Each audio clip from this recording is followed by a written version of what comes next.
Assalamualaikum warahmatullahi wabarakatuh. Perkenalkan kami dari kelompok satu mata kuliah pemrograman berbasis web.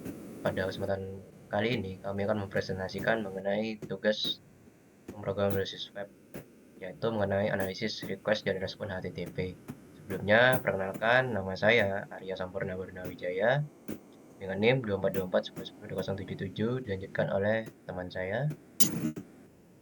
Dengan saya Zihni Ahmad Akif dengan NIM 242410102080. Perkenalkan nama saya Aulia Nurul Rahma dengan NIM 242410102087. Baik, terima kasih atas pengenalnya. Mungkin langsung lanjut saja ke bawah.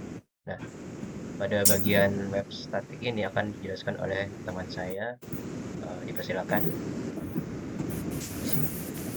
Oke, di sini saya akan menjelaskan tentang static content. Static content adalah konten web yang dikirim server dengan tampilan default atau apa adanya tanpa tambahan apapun, tanpa pemrosesan tambahan.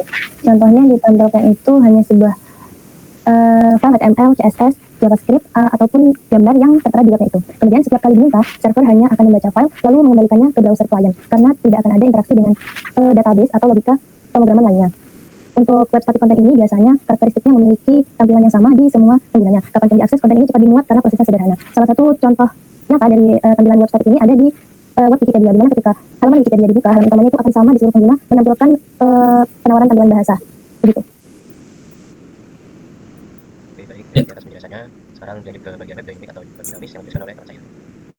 Nah, selanjutnya ada dynamic content atau konten dinamis yang dapat diinteraksi dan dipersonalisasikan atau disesuaikan dengan preferensi pengguna. Nah, dynamic content ini dapat disesuaikan dengan data yang didapat website tentang perilaku pengguna seperti riwayat pencarian, preferensi produk, preferensi konten, lokasi secara geografis, waktu, dan lain-lain. Dynamic content ini bisa digunakan untuk memberikan konten yang lebih sesuai dengan pengguna dan bisa meningkatkan keterlibatan dan konversi.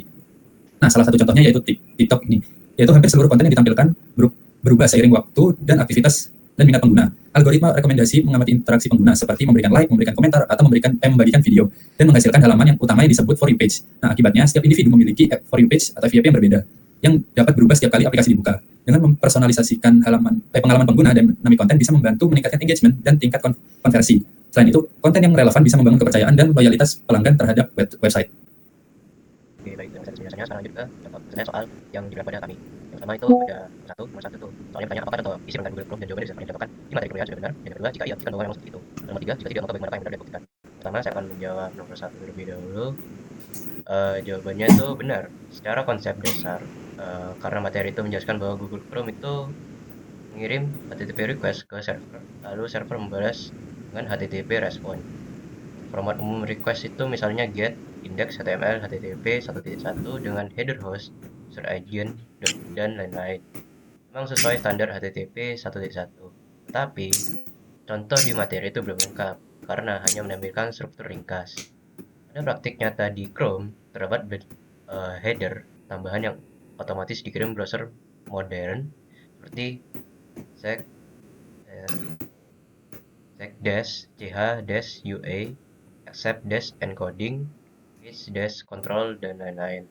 Lalu untuk pembuktiannya di nomor 2, kita menggunakan website UNET, SSO UNET.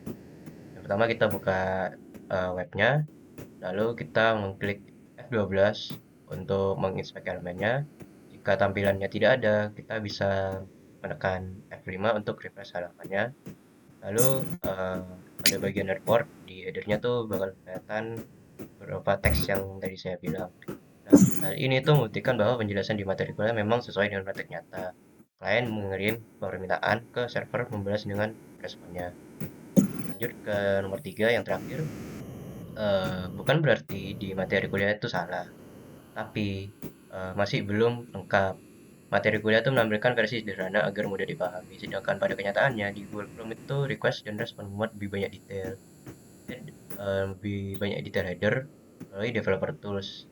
Dapat dilihat bahwa format dasarnya tetap sama seperti yang diajarkan, hanya saja browser modern menambahkan header tambahan untuk keperluan keamanan, kompatibilitas, dan optimasi koneksi. Jadi gitu. Baik, mungkin itu saja yang dapat kami presentasikan pada malam hari ini. Terima kasih telah mendengarkan apa yang kami sampaikan. Terima kasih. Wassalamualaikum warahmatullahi wabarakatuh.